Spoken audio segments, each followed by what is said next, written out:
అధ్యక్ష, నేను యాక్చువల్గా మీరు స్పీకర్గా ఎన్నికైన రోజు ఆ సీట్లో కూర్చున్న రోజు నేను ఒక మాట చెప్పిన అధ్యక్ష.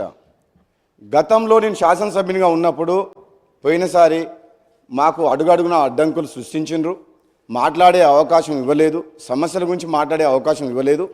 కానీ నేను మన ప్రభుత్వం మీరు సహకరించి ప్రతిపక్ష సభ్యులకు సమయం ఇవ్వాలి, ప్రజాస్వామ్యాన్ని కాపాడే విధంగా వాళ్ళందరినీ కూడా వాళ్ళ గొంతు నొక్కేయొద్దని చెప్పి నేను మిమ్మల్ని అభ్యర్థించిన, నేను సహకరిస్తానని కూడా చెప్పిన అధ్యక్ష. కానీ ఈరోజు మొదటి రోజు నుంచి వాళ్ళ ప్రవర్తన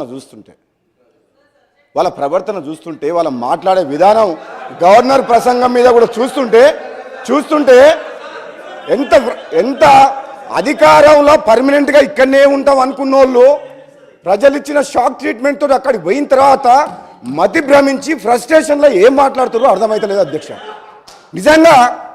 నిజంగా వాళ్ళు ఏమనుకున్నారు, ఈ తెలంగాణ రాజ్యానికి రాజు మేము, మీరందరు ప్రజలు, మీరు బానిసలు అనే ఒక భావనలో వాళ్ళు ఉన్నారు. కానీ ఈ ప్రజలు వీళ్ళు ఇన్ని పనులు గొప్ప పనులు చేసినామని చెప్పిన తర్వాత కూడా వీళ్ళ అహంకారమైన మాటలు చూసి బుద్ధి చెప్పాలని ఇక్కడ ఉన్న వాళ్ళని అక్కడికి పంపించారు అధ్యక్ష.